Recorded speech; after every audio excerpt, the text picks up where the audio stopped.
안녕하십니까 동역자 여러분. 오늘은 이제 장로와 집사, 여기서 집사는 안수 집사를 말하죠. 장로와 집사의 헌거에 대해서 보도록 하겠습니다. 우리가 앞에서 장로, 집사, 명칭, 기원, 그리고 무엇을 해야 되는가, 그것에 대해서 우리가 봤고, 이제는 직접 성도들에 의해서 장로와 집사를 뽑는 그런 과정을 한번 살펴보도록 하겠습니다.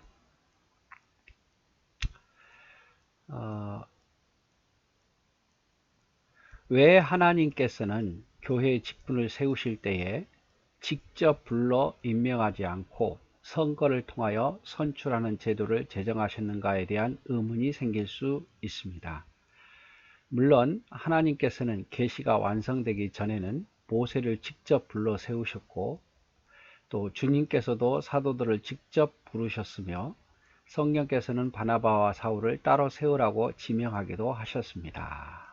예, 그런 생각이 들잖아요. 왜 하나님께서 야 너 해라 라고 직접 꿈에 나타나셔서 말씀해 주시면 좋을 텐데, 왜 그렇게 하지 않고 선거라는 제도를 통해서 이렇게 일꾼을 세우시는가? 구약에 보면 모세를 직접 부르시고 호렙산에서, 그렇죠? 그리고 예수님께서도 제자들을 직접 부르셨잖아요. 나를 따라오라라고. 사람을 낳는 어부가 되겠다고. 성령께서는 또 바나바와 바울을 따로 세우셔가지고 선교사로 파송했잖아. 이방인을 위한 선교사로. 그렇게 했는데 지금도 그렇게 하면 좋을 텐데 왜 그렇게 하지 않는가? 자, 계시가 완성된 오늘날에 이르러서는 모든 일을 이렇게 하라 혹은 누구를 세우라고 낱낱이 하나님 말씀하시지 않는다. 이 성경이 다 완성된 상태에서는 이런 일을 하지 않으시고, 대신에 사람의 감동, 사람의 성령의 감동으로 각 양심을 간섭하셔서 자기의 뜻에 합당한 사람을 투표로 선출하게 하신다. 이게 바로 선거 제도인 거예요. 그래서 하나님께서는 이제 계시가 신구약이 완성된 이유는 일일이 나타나서 너 해라 너 해라고 말씀하지 않고, 성령이 각 사람에게 그 양심에 감동을 주셔서 이 사람이면 우리 교회를 책임지고 우리 교회를 맡겨도 되겠다, 우리 교회를 책임지고 헌신하겠다라는 마음에 들게 해서 그 사람을 뽑게 한다 이 말이죠. 생각해 보세요. 밤마다 누구 해라 누구 해라. 그럼 여러분, 그 중에서 거짓말로 내가 하나님께 이렇게 받았다, 나는 그래서 일꾼이 돼야 되겠다, 나는 목사가 장로가 뭐 집사가 돼야 되겠다 이러면 얼마나 혼동스럽겠습니까? 그래서 하나님께서 성령이 역사하셔서 각 사람에게 양심의 감동을 주시는 거예요. 이분은 좋겠다라고요.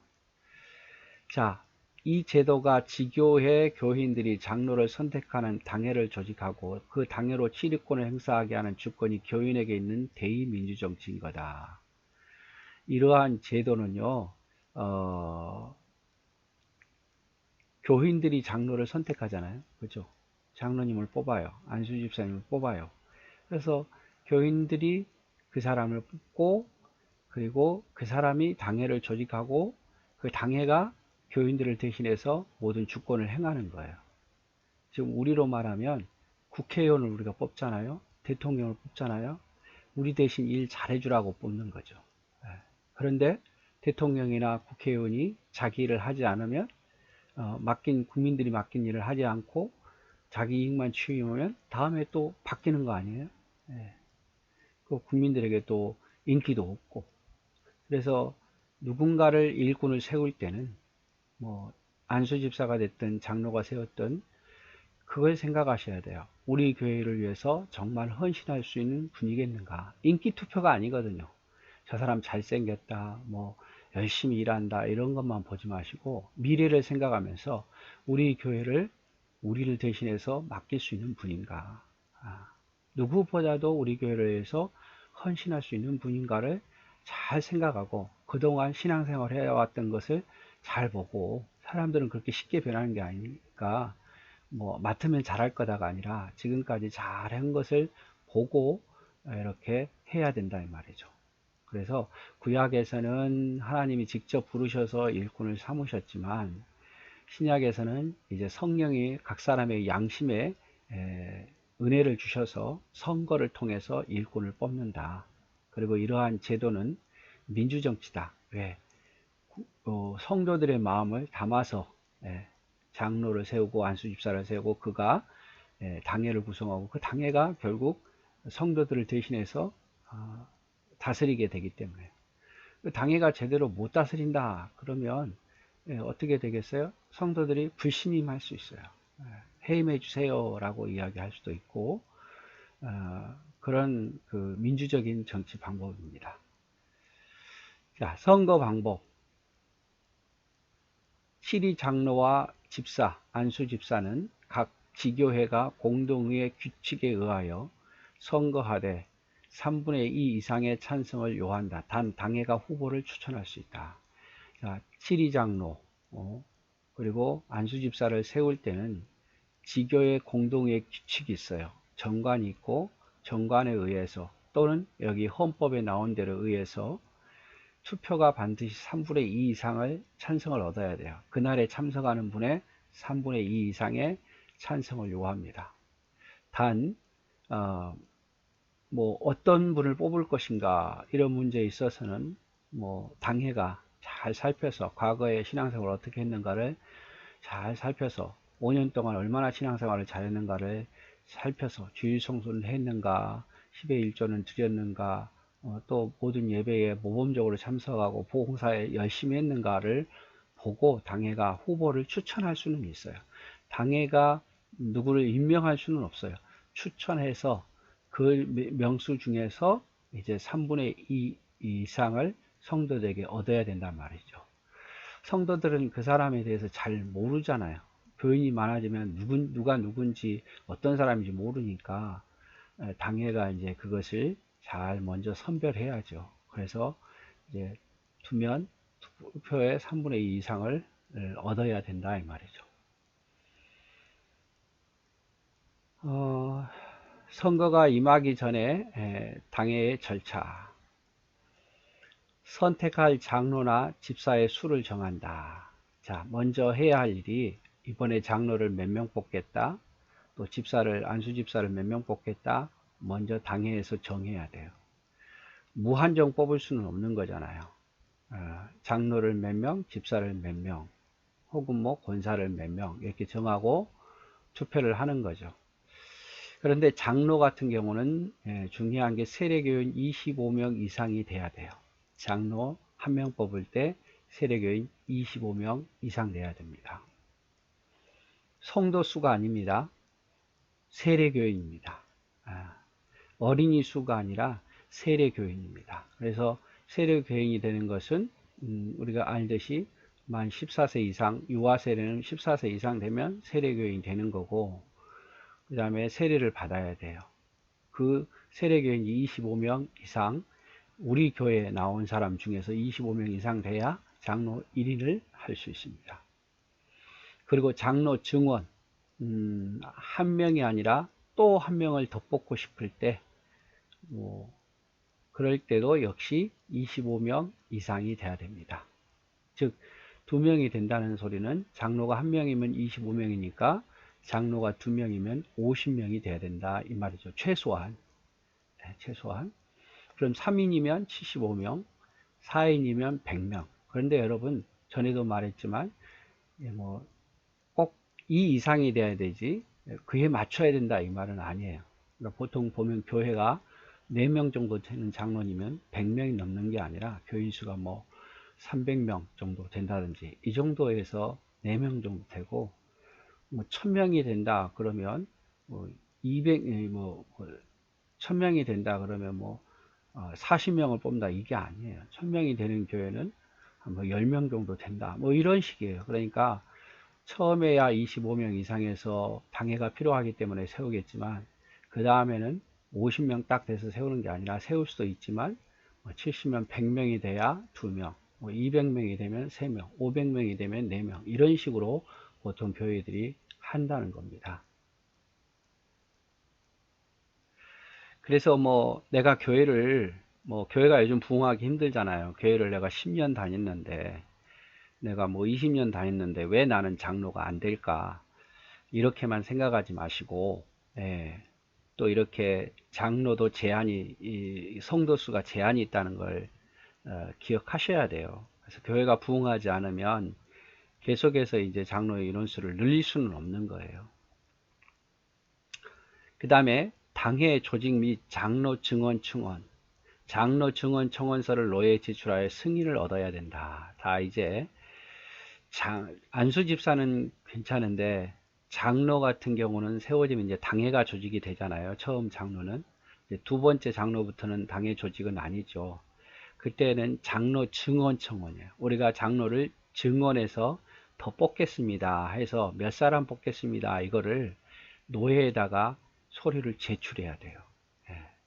그래서 노예에 제가 서기할 때에 서류를 보니까 이런 장로 증언 청원 몇 명 하겠습니다 라고 이야기를 하고, 노예가 열릴 때에 그거를 허락이요 라고 받아야 돼요. 여러분, 장로 청원을 개교회만 결정해서 되는 게 아니라 장로도 노회에 보고를 해서 몇 명 하겠습니다 라고 얻고 승인을 받아야 된다 이 말이죠. 그런데 승인 받아놓고 10년 동안 가지고 있으면 되냐? 아니에요, 여러분.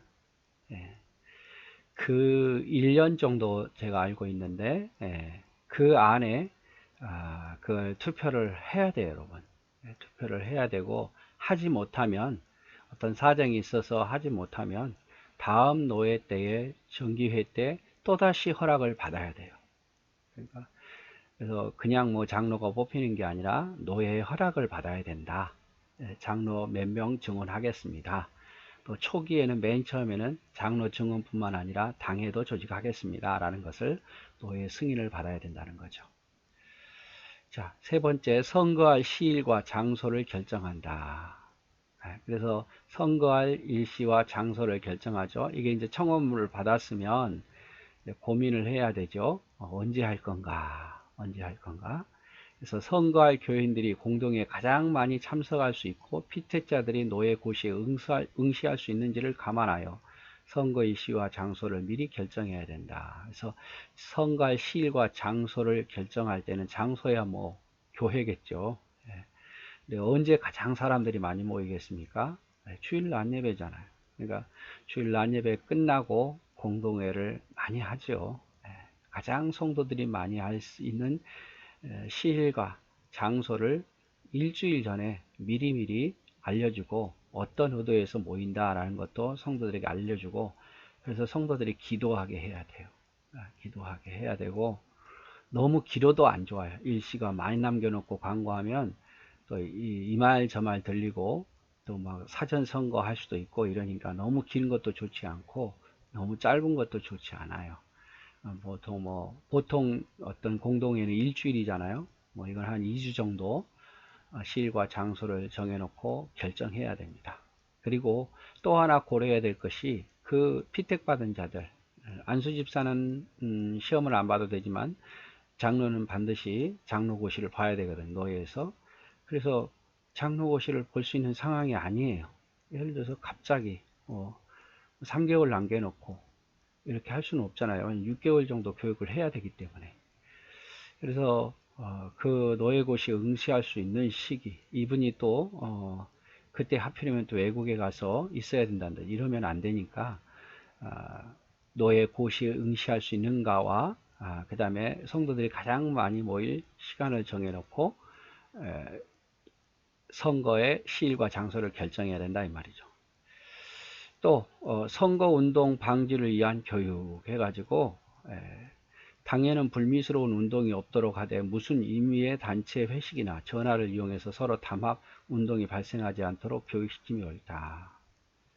선거의 투표는 기도하는 마음으로 해야 된다. 성도들이 기도하는 마음으로 일주일 동안, 2주일 동안 정말 이분이 어떻게 신앙생활 했는가를 잘 생각하고 또 기도하고 개인의 투표권이잖아요. 정말 이 교회를 위해서 헌신할 수 있는 분이겠는가 생각해보고 교회를 먼저 생각해야 돼. 교회를.